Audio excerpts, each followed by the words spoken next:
Marxist. இப்போ அடுத்து என்னன்னு பார்க்கறோம்னா திருநீலகண்ட நாயனார் புராணம். திருநீலகண்ட நாயனார் புராணத்தை பத்தி பார்க்க போறோம்.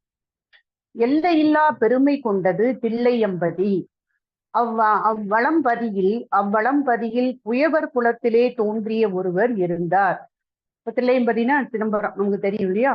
அப்ப அந்த சிதம்பரத்தினுடைய பெருமை அப்படின்னு நம்ம இங்க சொல்லும் போது பஞ்சபூத ஸ்தலங்கள்ல இது ஆகாய ஸ்தலம் அப்படின்னு நமக்கு தெரியும். பஞ்ச சபைகள்லையும் இங்க கனக சபை, பொற்சபை, திருச்சபை எல்லாம் இங்க இருக்குது. பூலோக கைலாயம் அப்படின்னு சொல்லப்படுது. அப்புறம் இன்னொரு பேரு சிதாகாச தலம் அப்படின்னு இதை சொல்றாங்க. இங்க நடராஜரும் சிவகாமி அம்மையாரும் நமக்கு அருள் பாலித்து கொண்டு இருக்கிறாங்க. ஓகே. அப்ப இந்த தில்லையம்பதியில குயவர் குலத்திலே தோன்றிய ஒருவர் இருந்தார். குயவர் குலத்துல தோன்றிய ஒருத்தர் இருக்கிறாரு. அவர் பொன்னம்பலவானரது பூங்கழலை மறவாது வாழ்த்தி வழிபடும் நலத்தின் மிக்கவர். அப்ப அந்த பொன்னம்பலவானரது அந்த பூ போன்ற மெல்லிய பாதங்களை மறவாமல் எப்போதும் வழிபடும் அந்த நலத்தின் மிக்கவராக அவர் இருக்கிறார். அந்த குயவர் குலத்துல வந்த ஒருவர். ஓகேங்களா? அப்போ பொய் கடிந்து அறம் புரிபவர். இப்ப பொய் பேச மாட்டாரு. பொய் கடிந்து அறம் புரிபவர், மெய்யே பேசக்கூடியவர். சிவபெருமானுடைய மெய்யடியாருக்கான திருத்துண்டுகளை அன்புடன் செய்வார். சிவபெருமானுடைய மெய்யடியாருக்கான மெய்யடியவர் இருப்பாங்க இல்லையா, அவருக்கான திருத்தொண்டுகளை அன்புடன் செய்யறாரு இந்த குயவர் குலத்துல தோன்றிய ஒருவர். அருந்ததியின் மிக்க கற்புடைய மனைவியரோடு இல்லறத்தில் இனிது வாழ்பவர். அப்ப கற்புடைய மனைவியரோடு இல்லறத்துல இனிது வாழக்கூடியவர். சைவ நலம் பேணும் தக உடையவர். மட்கலம் செய்யும் தொழிலால் வாழ்வு நடத்துபவர். இப்ப குயவர் இல்லையா, சோ மட்கலம் செய்யக்கூடிய தொழில் தான் அவருடைய தொழில். சிவனடியார்களுக்கு திருவோடு தந்து அன்பு செய்வார். அப்போ மண்ணுல திருவோடு பண்ணி அன்பர்களுக்கு கொடுக்கறது, சிவனடியார்களுக்கு அன்போட கொடுப்பாராம். உலகளாம் உய்ய எம்பிரான் ஆடகால விடத்தை உண்டு தரித்த கண்டத்தை சதா நினைந்து நினைந்து உருகுவாராம் இவரு. நம்மெல்லாம் போய் பார்த்தோம்னா நல்ல டான்சர் அப்படின்னு தான் தெரியுதே ஒழிய, இவர் எதை பார்க்காரு, ஐயோ அழகால விடத்தை உண்டு தன்னுடைய கழுத்துல இப்படி இருக்கு இல்லையா, அந்த நீலகண்டம் சொல்லுவாங்க இல்லையா, அந்த கண்டத்தை பார்த்து பார்த்து அவரு உருகுவாராம். உருகு என்ன சொல்றாரு, அந்த கண்டம் இல்லையானால் எல்லா தேவர்களுக்கும் மனிதர்களுக்கும் கண்டம் வந்திருக்குமே, எல்லா உலகத்துக்கும் வாழ்வு தந்தது எந்தையின் கண்டம் ஒன்றை என்றோ அப்படின்னு அவரு அதனுடைய பெருமையை யாரால அளக்க முடியும் அப்படின்னு சொல்லி அவர் எப்பவுமே எண்ணுவாராம். நம்ம சிவருமான பார்த்த உடனே அவர் கண்டத்துல அந்த அழகால விஷயத்த அவர் வச்சுக்கதை பார்த்து அவர் இந்த மாதிரி கழுத்துல வச்சனால தானே இந்த உலகத்துல இருக்கக்கூடிய மக்கள், தேவர்கள் எல்லாருமே இந்த கண்டத்துல இருந்து தப்பிச்சிருக்கோம் இல்லையா, அதை அவர் எண்ணி எப்பவுமே உருகுவாரு அப்படின்னு சொல்றாங்க. சோ அதனுடைய அப்ப அடுத்து என்ன சொல்றாங்க, திருக்கண்டத்தை தொழுவார் இடையராது திருநீலகண்டம் என்று கூறுவார். அப்போ இந்த ஒரு விஷயத்த, இந்த சிவபெருமானுடைய பெருமையை அவர் நினைச்சு எப்பவுமே திருநீலகண்டம் அப்படின்னு அவர் சொல்லிக்கிட்டே இருப்பாங்க. அதனால அவரை எல்லோரும் திருநீலகண்டர் என்றே அழைப்பார் ஆகினார்கள். அப்ப எல்லாரும் மத்தவங்க இவருக்கு ஒரு பேரை வச்சுட்டாங்க, திருநீலகண்டர் அப்படின்னு பேர் வச்சுட்டாங்க. ஓகேங்களா? திருநீலகண்டர் என்றே எல்லாரும் கூப்பிட ஆரம்பிச்சிட்டாங்க. இளமையின் மிகுதி அடைந்த அவர் இன்பத்துறையில் எளியரானார். இளமையினுடைய மிகுதி அடைந்த அவர் இன்பத்துறையில் எளியரானார். திருவினும் உருவின் மிக்க மனைவியார் இருந்தும் அவர் உள்ளத்தில் வெள்ளம் போய் எழுந்த அவாவினால் ஒரு பரத்தையை மருவி வந்தார் அப்படின்னு சொல்றாங்க. ஸோ இளமையினுடைய மிகுதி அடைந்த அவர் இன்பத்துல எளியவரா இருந்திருக்கிறாரு. அது மட்டும் இல்லாம அவருக்கு கற்புக்கான ஒரு மனைவி இருக்காங்கன்னு முதல்ல பார்த்தோம் இல்லையா. திருவினும் உருவின் மிக்க மனைவியார் இருந்தும் அவர் உள்ளத்தில் வெள்ளம் போய் எழுந்த அவாவினால், ஆசையினால ஒரு பரத்தையை மருவி வந்தார். வேற ஒரு பெண்ணும் மருவி வந்தார். அந்த பரத்தின்னு சொல்லுவாங்களா, அதான் இருக்கும்னு நான் நினைக்கிறேன். அதனை அறிந்த மனைவியார் மானம் மிக்கவர் ஆதலினால் ஊடல் கொண்டனர். எல்லா பெண்ணுக்கும் உள்ளது தானே அது இல்லையா. ஸோ அந்த பெண்ணை மருவி வந்ததுனால இந்த அம்மாவுக்கு ஒய்ஃபுக்கு கோபம், அதனால ஊடல் அவங்களுக்குள்ள வந்திருக்கு. கணவனுக்கு வேண்டி எல்லா பணிவிடைகளும் புரிந்து கூடலுக்கு மட்டும் இசையாதிருந்தனர். அப்ப அந்த அம்மா என்ன செய்து, கோபத்துல சரி கோபம் இருக்கு, ஊடல் இருக்கே ஒழிய இந்த கணவனுக்கு என்னென்ன பணிவிடைகள் செய்யணுமோ அதெல்லாம் அந்த அம்மா கரெக்டா செஞ்சிட்டு இருக்காங்க. ஆனா கூடலுக்கு மட்டும் அவங்க இசையவில்லை. ஓகேயா? சோ நாயனார் மனைவியாரது பிணக்கை நீக்கும் பொருட்டு நயமொழிகள் பல கூறி இறந்து அவர் அணைய முயன்றார். அப்ப ரொம்ப நைஸ் பண்ணி அவங்க இந்த சண்டைய பிணக்க தீக்க பொருட்டு ஓகே சில மொழிகள் தான் அவங்ககிட்ட பேசுறது, எப்படியாவது சண்டையை தீக்கணுங்கிறதுக்காக அந்த ஐயா சில ஸ்டெப் எடுத்துக்கோம்னு வச்சுக்கோங்க. அப்ப அந்த அம்மையார் என்ன, தீண்டுவீராயின் எம்மை திருநீலகண்டம் என்று ஆணையிட்டனர். அப்ப இந்த அம்மாவுக்கு தெரியும் இந்த திருநீலகண்டன் மேல இவருக்கு அலாதி அன்பு அப்படிங்கிறது தெரியும். அதனால அந்த அம்மையார் என்ன சொல்லிட்டாங்க, என்ன நீங்க தொட்டீங்கன்னா எம்மை திருநீலகண்டம் அப்படின்னு அது மேல சத்தியம் மாதிரி அந்த அம்மா சொல்லிட்டாங்க, ஆணையிடுறாங்க. அன்பருக்கு காதல் மிகுதி உண்டு எனினும் திருநீலகண்டத்தினிடம் வைத்த அன்பு அதனினும் மிகுதி. திருநீலகண்டத்தின் மீது ஆணை எம்மை தீண்டாதீர் என்ற சொல்லை கேட்டவுடன் உள்ளம் பெயர்ந்தது. அப்ப திருநீலகண்டத்தின் மீது ஆணை என்ன தீண்டக்கூடாது, தொடக்கூடாதுன்னு அந்த அம்மா சொல்லிட்டாங்க. சோ இத அவரு கேட்டுட்டாரு. உடம்பு இத கேட்ட உடனே உடம்பு விலகி நின்றது. எம்மை என்று பன்மையாக கூறியபடியால் இனி இவரேயே அன்றி ஏனைய மாதர்களையும் என் மனத்திலும் தீண்டேன். ஏன்னா எம்மை அப்படிங்கிற வார்த்தையை என்னைன்னு சொன்னா அந்த அம்மா மட்டும் குறிக்கும். எம்மை அப்படின்னு சொன்னதுனால நான் மனைவியை மட்டும் இல்ல எந்த மாதரையும் என் மனத்துல இனி தீண்ட மாட்டேன்னு அவர் முடிவு பண்ணிட்டாரு. ஏன்னா ஆல்ரெடி பரத்தையை மருவி வந்தாரு, அந்த மனதுல இப்ப அவரு முடிவு பண்ணிட்டாரு, எந்த பெண்ணையும் நான் மாதர்களையும் என் மனத்திலும் தீண்டேன் என்றார். மனைவியாரை ஏதிலார் போல நோக்கினார். கற்புமிக்க மனைவியாரும் திருநீலகண்டரும் அன்று தொட்டு கூடல் ஒன்று மட்டுமின்றி இல்லறம் புரிந்து வந்தனர். அவங்களுக்குள்ள கூடல் இல்ல, ஆனா இல்லறம் புரிந்து வராங்க. அம்மையார் கணவருக்கு வேண்டிய யாவும் செய்வார். தமக்குள் நேர்ந்த இத்தன்மை அயலார் அறியா வண்ணம் ஒழுகி வந்தனர். இங்க நம்மளாம் இப்ப ஏதாவது வீட்டுல சண்டைன்னா யார்கிட்டா சொல்றேன்னு நினைச்சிட்டு இருப்போம். நம்ம யார்கிட்டயாவது சொல்லி ஒரு ஆறுதல் கிடைக்காதா, வீட்டு சண்டையை வெளியே சொல்லுவோம் இல்லையா? இந்த அம்மா ஒருத்தட்டையும் சொல்லல. என்ன சொல்றாங்க, தமக்குள் நேர்ந்த இத்தன்மை அயலார் அறியா வண்ணம் ஒழுகி வந்தனர். இளமையில் மிகுந்திருந்த வெறுவரும் இவ்வாறு அந்த ஆணையை காப்பாற்றி வாழும் போது ஆண்டுகள் பல கடந்தன. அப்ப இந்த ஆணையை அவங்க ஸ்ட்ரிக்டா ஃபாலோ பண்ணிட்டு இப்படியே போக ஆண்டுகள் பல கடந்து போச்சு. வளமளி இளமை நீங்கியது, வயசாயிட்டு வருது.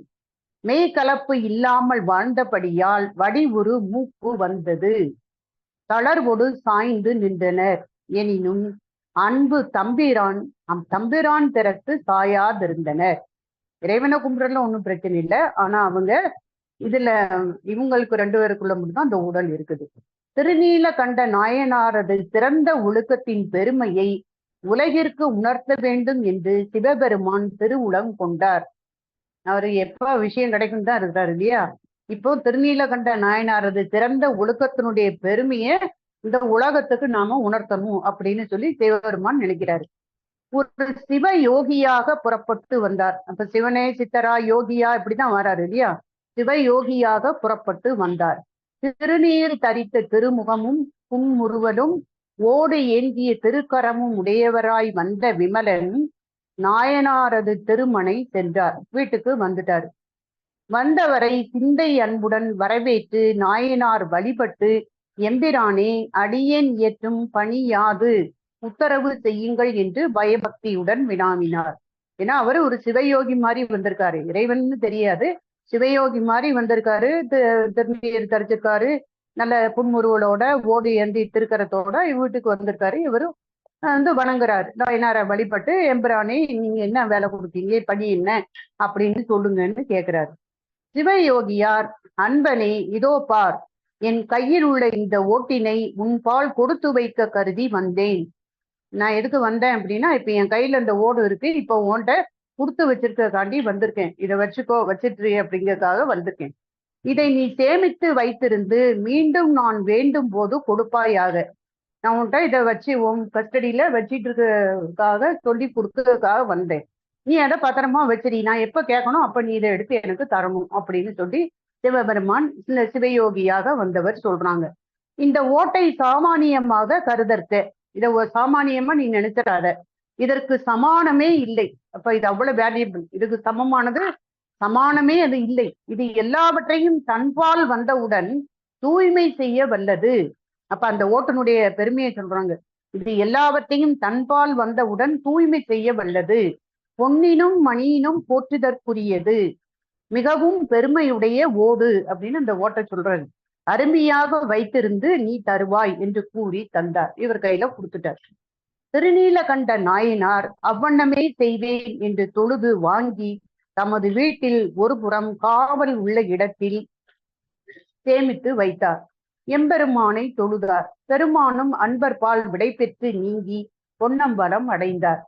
தேவர்மான் தான் வந்திருக்காரு. ஸோ இவர்கிட்ட கொடுத்துட்டு இவரும் சரி நானும் பத்திரமா வச்சிருக்கேன் சேமித்து வச்சுட்டாரு. இவரு திரும்ப பொன்னம்பலத்துக்கு போயிட்டாரு. யாரு? சிவபெருமான். பல நாட்கள் கழிந்தன. நாயனாரது தூய நிலையை உலகு உணர்ந்து உய்யும் பொருட்டு அத்திருவோட்டை வைத்திருந்த இடத்தினின்றும் இறைவர் மறைத்து அருளினார். அப்ப இவர் பத்திரமா ஒரு இடத்துல வச்சிருக்கிறாரு. அத நம்ம சிவபெருமான் என்ன பண்ணிட்டாரு? அங்க இருந்து மறைச்சிட்டாரு. எங்கேயோ அது அந்த இடத்துல இல்ல. இப்ப எங்கேயோ அவரு மறைச்சிட்டார். முன்பு போல சிவயோகியாகி தொண்டர்பால் வந்தார். இன்னொரு நாளைக்கு வாராரு. அந்த சிவயோகி மாதிரி திரும்பவும் வாராரு. அண்டர்நாதனை தொண்டர் எதிர்கொண்டு வரவேற்று திருவடிகளை பூசித்து மிகவும் நேசித்து வணங்கி நின்றார். எல்லாம் வல்ல எம்பெருமான் அன்பனே உன்பால் தந்த அந்த திருவோட்டை தருக என்று அருளினார். இப்ப சிவபெருமான் வந்து கேட்கிறாரு, உன்கிட்ட முன்னாடி ஒரு திருவோடு கொடுத்தோம்னா தா அப்படின்னு கேட்கிறாரு. இதோ கொணர்கின்றேன் என்று நாயனார் கூறி வீட்டிற்குள் சென்று வைத்த இடத்தில் பார்த்தார். ஓடு அங்கு இல்லை. திகைத்து நின்றார். அந்த இடத்துல போய் தேடும் போது பாக்குறாரு, அங்க இல்ல. திகைத்து நிற்கிறாரு. மனைவியாரையிட்ட போய் கேட்கிறாரு. மற்றவர்களையும் கேட்டார். வீடு முழுவதும் தேடினார். மிகவும் வாடினார். என் செய்வேன், பெரியாருக்கு என் சொல்வேன் என்று நாடினார். ஐயோ காணுமே, நான் என்ன இவருக்கு பதில் சொல்வேன் அப்படின்னு சொல்லி அவரு வாடுறாரு. பெரியோருக்கு என் சொல்வேன் என்று நாடினார். ஒன்றும் தோன்றாதவராகி நின்றார். சிவயோகியார், ஏனப்பா இத்தனை தாமதம், விரைவில் கொண்டு வா, நான் அவசரமாக போக வேண்டும் என்றார். அடுத்தது பாருங்க. சீக்கிரம் அப்ப என்னத்தை தேடிட்டு இருக்க, நான் சீக்கிரம் போகணும் கொண்டா அப்படின்னு சிவபெருமான் கேட்கிறார். திருநீலகண்டர் வந்து அவரை தொழுது, ஐயனே, சிறியன் பிழையை பொறுத்தருளல் வேண்டும். தேவரீர் தந்த திருவோட்டை காப்புள்ள இடத்திலேயே நான் வைத்தேன். பத்திரமான ஒரு இடத்துலதான் நான் வச்சிருந்தேன். அதை இப்ப காணவில்லை. எங்கு தேடியும் காணேன். அது பழைய ஓடு. அதனினும் சிறந்த நல்ல திருவோட்டை நான் தருவேன். ஏற்றுக்கொண்டு எளியவனது குற்றத்தை மன்னித்து அருள்வீர் என்று பணிந்தார். அப்ப இவர், நான் பத்திரமான இடத்துல தான் வச்சிருந்தேன், இப்ப காணோம். சரி, நான் அதுக்கு பதிலா நல்ல ஓட்டை உங்களுக்கு தாரேன். இதை நீங்க வாங்கிக்கிட்டு என் குற்றத்தை தயவு செய்து மன்னிச்சிருங்கன்னு அவர் கேட்கிறார். யாரு? திருநீலகண்டர் கேட்கிறார் சிவபெருமான்ட்ட. உடனே சிவயோகியாருக்கு சீற்றம் பொங்கியது. என்ன சொன்னால், என் ஓடு கெட்டு விட்டதா? நன்றாக இருக்கின்றது. பொன் ஓடே தந்தாலும் எனக்கு வேண்டாம். நான் கொடுத்த அந்த மண் ஓட்டை கொண்டு வா என்றார். நீ கொடுக்க போற பொண்ணோடெல்லாம் எனக்கு வேண்டாம், நான் கொடுத்த மண் ஓட்டை நீ கொண்டு வா, எனக்கு அதுதான் வேணும் அப்படின்னு சொல்லி சிவபெருமான் கேட்கிறார். திருநீலகண்டர், சுவாமி கருணை கடலே, தங்கள் திருவோடு கெட்டு விட்டது. எங்கு தேடியும் காணவில்லை. என் செய்வேன்? வேறு நல்ல ஓடு தருகிறேன் என்றாலும் இசையாது மாறுபட்டு கோபிக்கின்றேன். என் உள்ளமும் உணர்வும் அழிகின்றன அப்படின்னு திரும்பவும் சொல்லுவாரு சிவபெருமான். சிவயோகி சொல்றாரு, அப்பா, என் சிறந்த திருவோட்டை கவர்ந்து கொண்டனை. அது உன்பால் வைத்த அடைக்கல பொருள் அன்றோ? அத நீ என்னுடைய சிறந்த திருவோட்டை நீ எடுத்துக்கிட்ட, கவர்ந்து கொண்டனை. அது உன்பால் வைத்த அந்த அடைக்கல பொருள் என்றோ? பத்திரமாக்க வேண்டிய பொருள் சொல்லினால கொடுத்தேன் அப்படின்னு சொல்லாரு. அடைக்கல பொருளை அபகரித்த நீ என்னதான் செய்ய மாட்டாய்? பழிபாவத்திற்கு அஞ்சுவையோ? ஓட்டை விட்டு போவேன் என்று என்ன இருக்க? நான் கொடுத்த ஓட்டை வாங்காம நான் இங்க இருந்து போவேன்னு நீ நினைச்சுக்காத அப்படின்னு சொல்றாரு. இந்த ஊரார் அனைவரும் காண உன்னை வளைத்து ஓட்டை பெறுவேன். என்ன என்று கருதினாய்? உன்னை விடேன் அப்படின்னு சொல்லி சிவபெருமான் சொல்றாரு. அப்போ திருநீலகண்டர் சொல்றாரு, எம்பெருமானே, சிறியேன் திருவோட்டை களவு செய்தேனேல் அல்லேன். களவு என்பதை அடியேன் கனவிலும் கருதாதவன். ஐயனே, அடியேன் என் செய்வேன் பொறுத்தரணும். களவுனா என்னன்னே அவர் தெரியாது. ஏன்னா பொய் கூட சொல்லாதவர் அவரு. அது களவுன்னா எனக்கு என்னன்னே தெரியாது, தயவுசெய்து என்ன மன்னிச்சுக்கோங்க அப்படின்னு திருநீலகண்டர் கேட்காரு. சிவபெருமான் சொல்றாரு, உள்ளபடியே ஓடு கெட்டு விட்டதானால் உனது மகனை பற்றி கொண்டு குளத்தில் மூழ்கி போ அப்படின்னு சொல்றாரு. உண்மையாவே அந்த ஓடு கட்டுட்டு காணாம போயிட்டு அப்படின்னா உன் பையனை கூட்டிட்டு போய் நீ குளத்துல போய் மூழ்கு அப்படின்னு அவர் சொல்றாரு சிவபெருமான். திருநீலகண்டர் சொல்றாரு, பெருமானே தாங்கள் அருளி செய்தவாறு செய்வதற்கு புதல்வன் இல்லையே, அடியேன் என் செய்வேன் சொல்லும். எனக்கு குழந்தையே இல்லை, நான் எப்படி பையனை கூட்டிட்டு போய் குளத்துல விட முடியும் அப்படின்னு கேட்கிறாரு.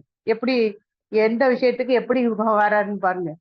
பெருமானே தாங்கள் அருளி செய்தவாறு செய்வதற்கு புதல்வன் இல்லையே, அடியேன் என் செய்வேன் சொல்லும். சிவபெருமான் சொல்வாரு, குற்றமில்லை, உனக்கு மகன் இல்லையானால் உனது மனைவியாரது கரத்தை பற்றி குளத்தில் மூழ்குவாய்.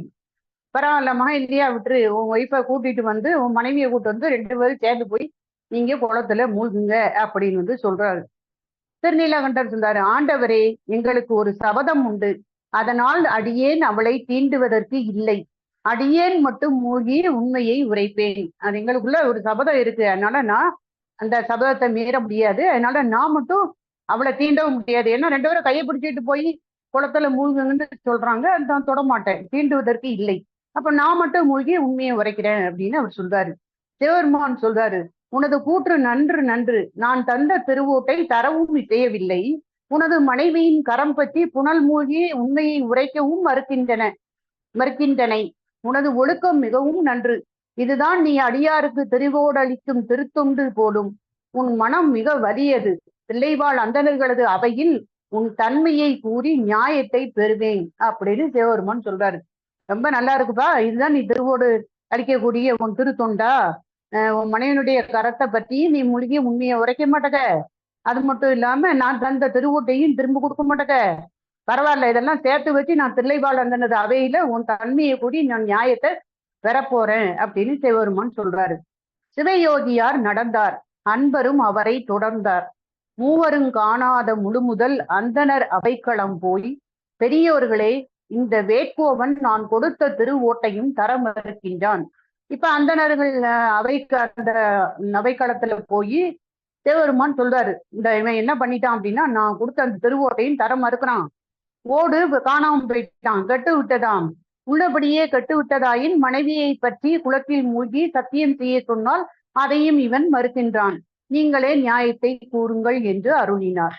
கங்கையின் திங்களையும் பொங்கரவையும் மறைத்து வந்த இறைவரது சொற்களை கேட்ட மறையவர்கள் திருநீலகண்டரை நோக்கி, நீர் உமது சொல்லை கூறும் என்று வினாவினார்கள். இப்போ கோர்ட்ல போய் ஏதாவது நம்ம பேசினாலும் ஓர்த்தட்டையா கேட்பாங்க இல்லையா, உங்களுடைய இது என்ன விஷயம் நீங்க சொல்லுங்க அப்படின்னு கேட்குற மாதிரி சிவபெருமான் சொன்னதையும் கேட்டுக்கிட்டாங்க, இப்ப நீ சொல்லப்பா அப்படின்னு அவங்க கேட்காங்க, ஒவ்வொரு தரத்துலையும் கேட்கிற மாதிரி.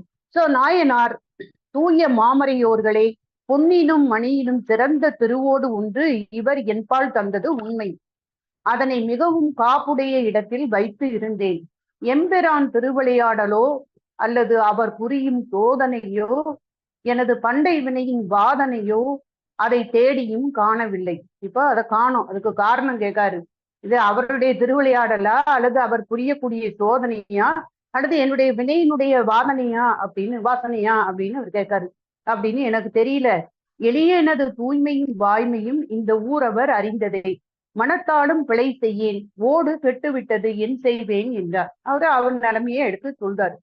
அந்தணர்கள் அதுக்கு என்ன சொல்றாங்க, ஐயா இவர் தந்த ஓடு கெட்டு விட்டதானால் தந்தவர் மனைவியை பற்றி நீரில் மூழ்கி கூறும் என்று கூறுவாரானால் நீர் அவ்வண்ணம் மனைவியை பற்றி புனலிடை மூழ்கி கூறுவதுவே நியாயம் என்று தீர்ப்பு கூறினார்கள். ஓகே, அவர் கொடுத்தாரு, நீ எங்கேயோ தொலைச்சிட்ட, இப்ப அவரு அதுக்கு பதிலா உன்னையும் மனைவியும் 2 பேரும் சேர்ந்து அந்த இதுல நதியில நீங்க மூழ்கி அந்த சத்தியத்தை நீங்க சொல்லுங்க அப்படின்னு சொல்றாங்கல்ல, அதை நீ செய்யணும், இதுதான் நியாயம் அப்படின்னு அங்க உள்ள அவையில உள்ளவங்க சொல்லிட்டாங்க.